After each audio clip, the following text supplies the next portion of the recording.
Hello, what's up? Just trying to get a couple people in here to just talk. World Cup is done. The World Cup is finished, and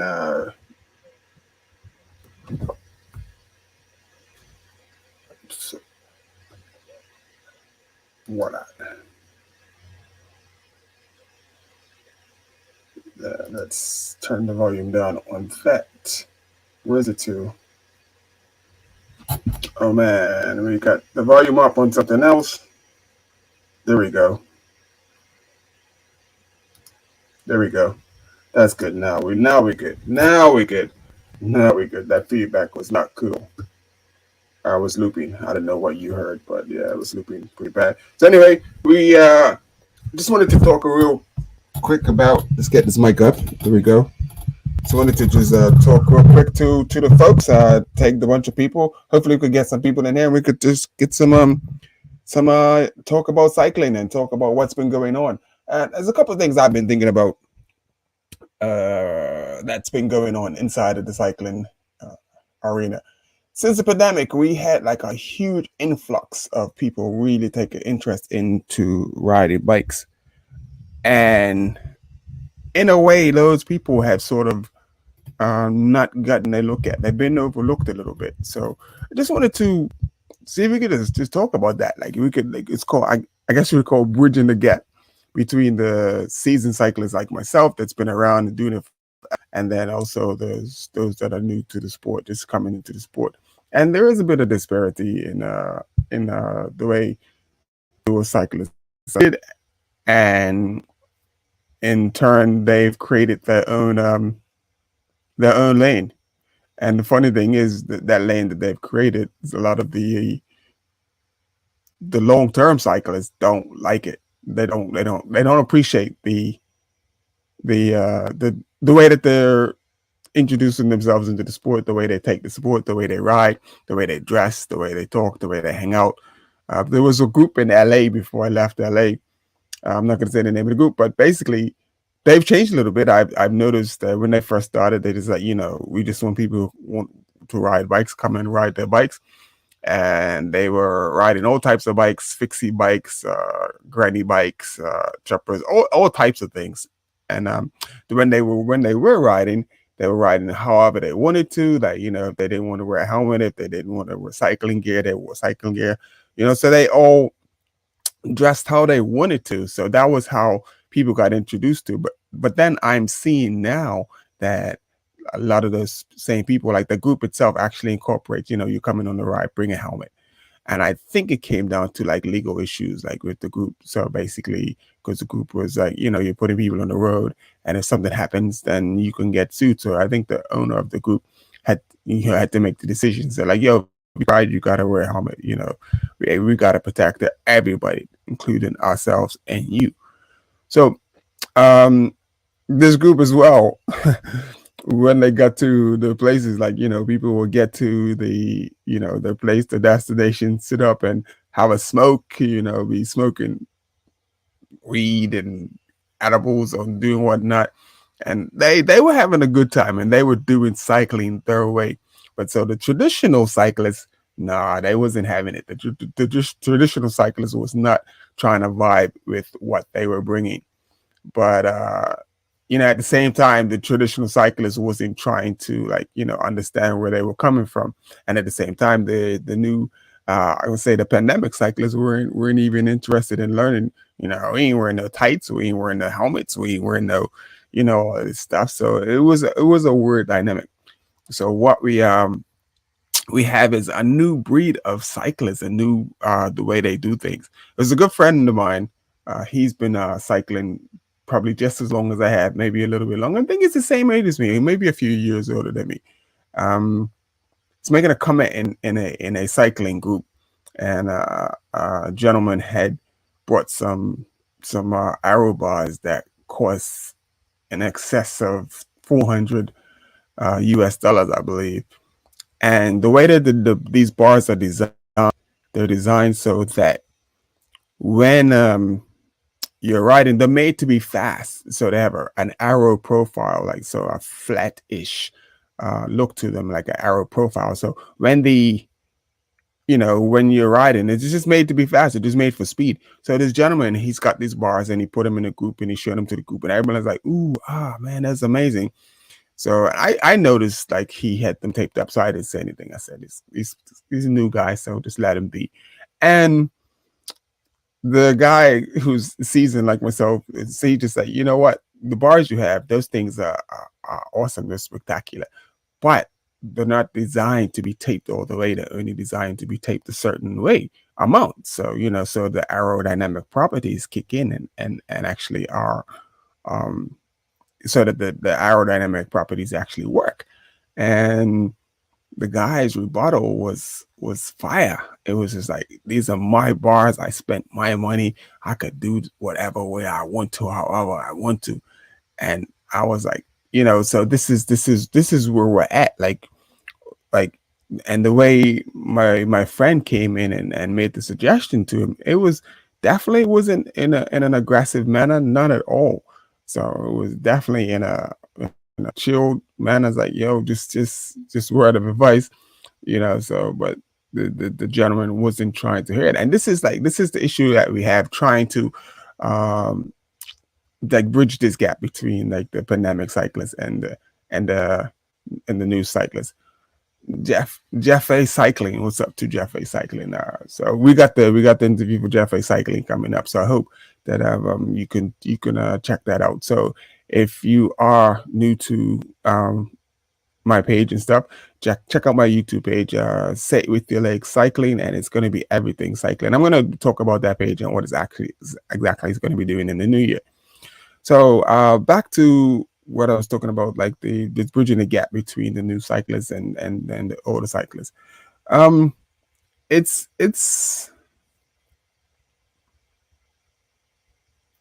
It's funny because the newer cyclists are all like adults. They're all like older people that have gotten into cycling, and cycling is not a cheap sport. It is. The cost of some of the stuff is astronomical. I mean, I think it borderlines on ridiculous. Some of the costs. I've been in the industry for over 30 years.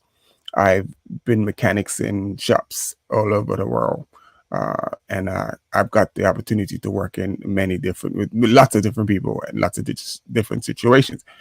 And I sort of don't have a feel for what's going on right now. I was actually just in a bike shop there for 3 months.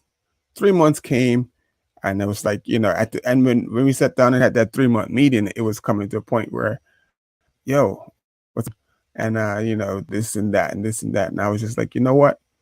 I sort of alluded to like, well, maybe I shouldn't be here. And I got the owner to say, well, do you want to end today? I said, yes, I do. I quickly say, yes, I do. So that same passion of being in the bike shop is just not there anymore, because the industry has changed so much. It's just not the same. So it's not the same, like sort of love that was initially, uh, where cycling, it was still expensive back in the 90s, but it was still within reach. The average person could, go get a decent bike, get some gear, and go out there and have fun and look like a pro, feel like a pro, and do what he needs to do. So, but that has changed so much. But the thing that is the that I see that is lacking, and then it's a big thing missing, is that there aren't any young people coming through in the sport. Everyone that's new to the sport is like 20. The youngest you're going to find is maybe 18, but 20, and the average coming in is like 25 coming into the sport. And it's how does an industry survive if it depends on just adults to who have lots of money? uh Things like football, not soccer, but football, as the World Cup just finished today.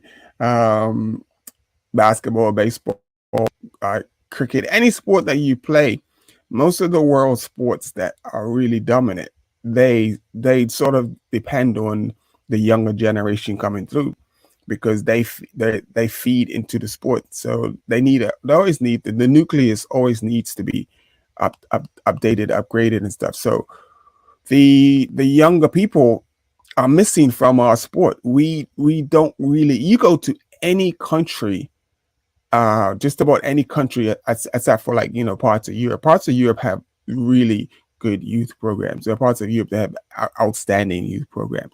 But for the most part, in most of the other major countries that do cycling, the youth programs are lacking. And it's just, the main thing is the cost of the sport. Just trying to get the youngsters into the sport because it's pretty expensive. If you got two kids that want to ride, you got to get bikes. So you're looking at like 500 wherever you are, dollars or pounds or euro or lira or Australian dollars or whatever it is. That's just for the bikes, a minimum of, and they could be very little kids, bikes are like 500 and up. And then you haven't gotten the shoes. The shoes start at, around 100. Then you got the bikes don't come with paddles. So you got to get paddles for the bikes, the kits for the kids, and then the kits for the kids, if they're tiny, they're harder to find. So on two kids, you want to bring them into the sport, you're probably spending upwards of 2,500 just to get them into the sport, and you probably not even got like just not so much having to be the best, but just stuff that's average that's going to be good so they could use. And the other thing is, as they're young, that stuff's not going to be of any use to them for much longer because most kids are growing. So that's the other thing. So the sport is not accessible to young people financially wise as well, because even when I was younger and I was doing my paper route, my mom brought me, well, my grandparents got me a 10 speed. It was a 15 speed Huffy, and it was based off of the Huffy that the 7-Eleven team was using in Tour de France, which Andy Hempstead had. He had won the Giro d'Italia. So I had me this Huffy, and I used to ride to school, back and forth to school, and it was pretty cool. And I did my paper route on it, and I made a little bit of money. But just imagine if I really wanted to get into cycling. And I remember the guys back then, because I'm from Bermuda, I remember the guys, like a name I remember is Buddy Ford, and the bikes that they had definitely were head and shoulders above the bike that I had. And just imagine if I was trying to raise that money, through my paper route, and at the same time, my mom was a single parent, so it wasn't happening. It was not happening, and it would have only happened through charity. So just talking about that and touching on that, it's just like at some point, like, are the elite going to continue to be elite and keep the sport and everything for the sport to directed to the elite, or is it, at some point, are they going to bring down things enough so that like the average person can get into the sport? Because it's only going to do the sport good. The more people you get in the sport, the more popular it is, the more money that the the industry makes. But it almost feels like the industry is not even focused on that. So big up to people like Rashawn Bahati, who today, I believe it was today, or it was yesterday. He does this is his 5th annual a bike giveaway for kids. So I should have had some pictures of that. But big up to Rashawn for that. I mean, and that's doing a lot. He's trying to encourage like growth and get young people interested and get them on bikes, because bikes for everyone, bikes is freedom. But I put a weird type of spin on that. Everyone says that like cycling because it gives you freedom. Yeah, I do believe that. But I remember a specific time that it wasn't just for freedom for myself, but it also allowed my mother to be have access to do more, to provide for myself, basically, because once she got me that bike, now she doesn't have to like move like extra early in the morning, whereas to take me to school and then to go to work, I was able to cycle to school, and from school I could go to Cub Scouts, and then for whatever clubs I had, and then Sundays I could cycle to church. If I had football practice, I could ride to football practice, and it saved money on the bus and stuff. So it definitely, that investment I think the bike was like 150 back then, $150 for a 10-speed bike. That's crazy. It was like a 125, 100, might have been $99, but it cost. I have to check that, because it might have been a whole lot less, because that was 1970. Wow, show my age. Yeah, 1970 something, and I got that bike. And it's riding it back and forth to school. So, yeah, so that I see it as it wasn't just freedom for me and allowed me to go where I needed to go and go see my little island and stuff, but it also allowed freedom for my mother to go and provide financially a bit more for myself and for the house that we lived in, or the apartment that we lived in.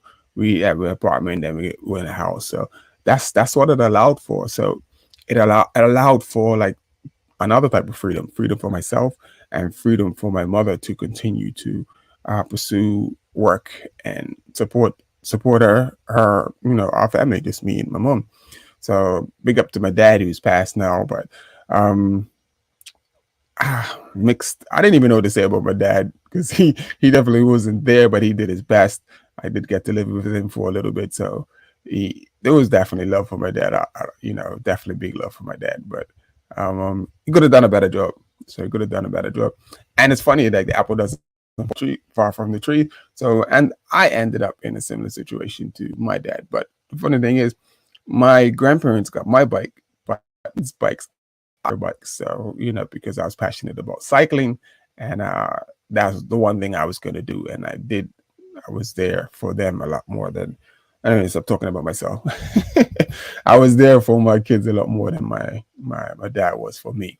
But I still love them nonetheless.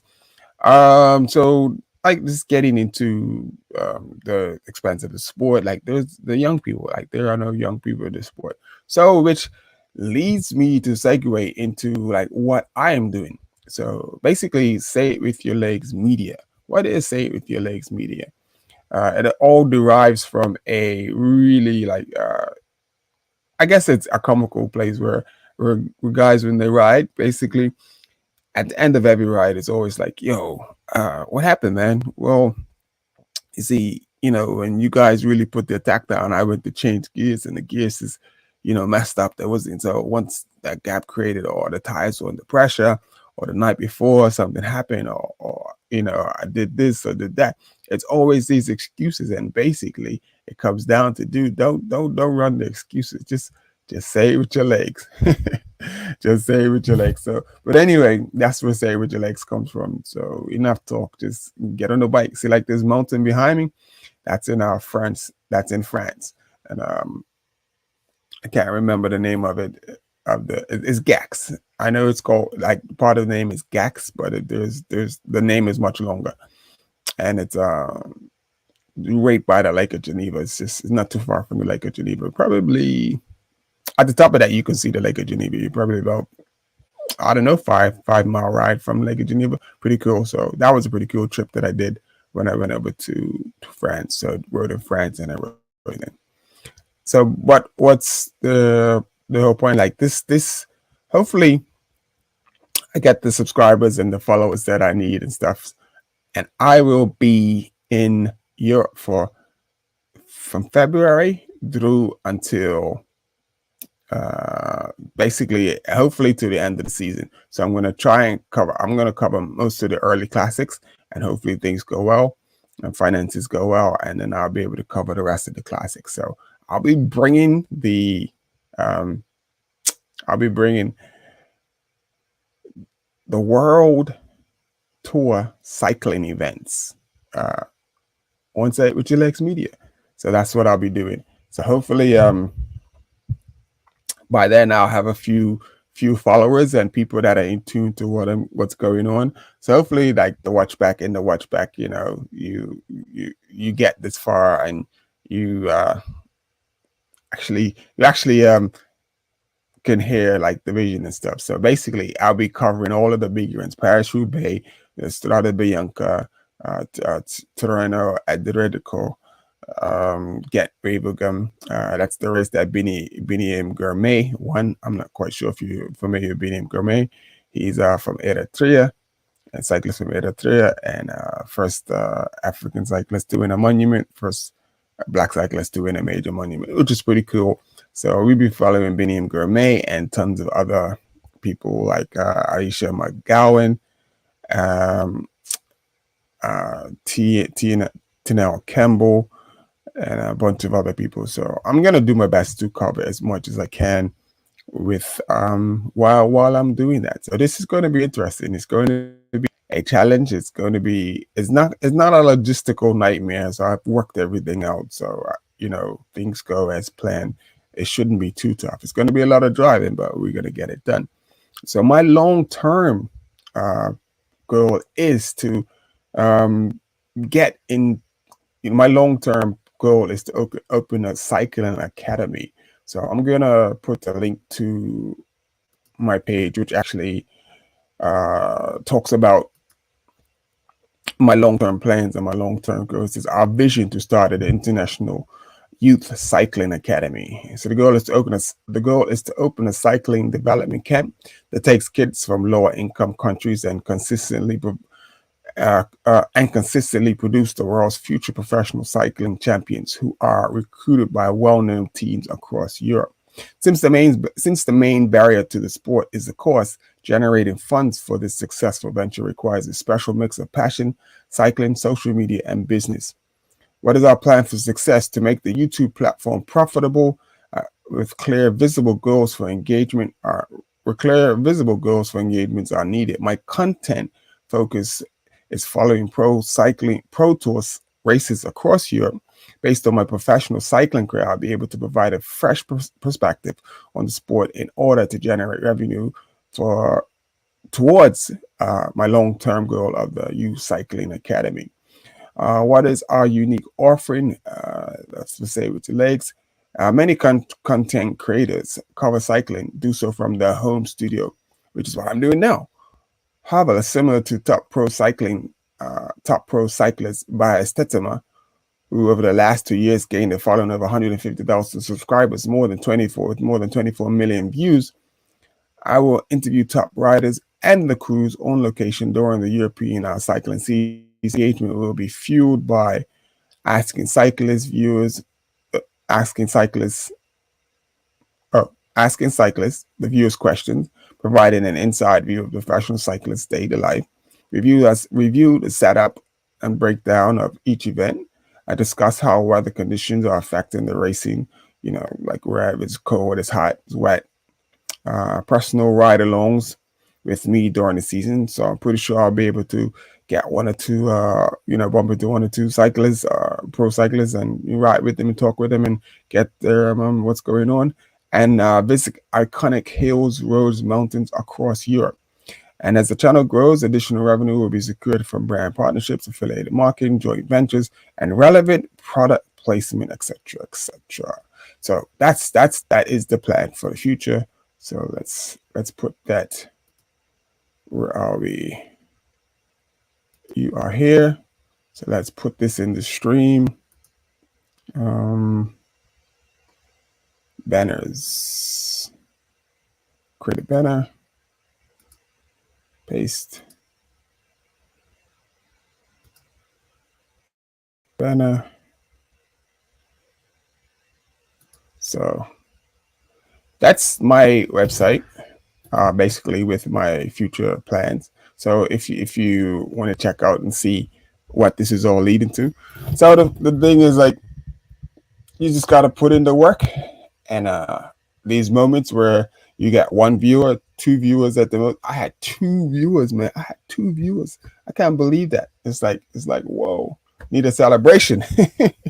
So that was pretty amazing. So like, this is the plan. So I just ran down the plan. I'm about to sign out of this. And for those of you that touched in, I definitely do appreciate it. And if you do on the listen back, definitely appreciate it. So what did I talk about today? Just talk about the gap between the industry and the young people in the sport, and how we can work on bridging that gap between the industry and the young people in the sport. So if you did watch, you did peep me, thank you. I do appreciate it. And I am going to work on this. I'm going to make this happen. And hopefully the next time around, we'll have a few more people tuned in and logged in. So this live, I will see you next Sunday.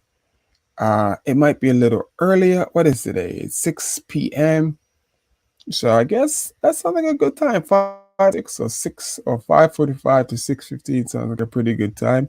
And I'll tune in next week, and we can talk about, maybe I might even have a guest to talk to, and then we can just talk cycling. This is just, that's what it says. Let's talk. Anyway, thanks a lot, people. Peace out, and we will speak soon.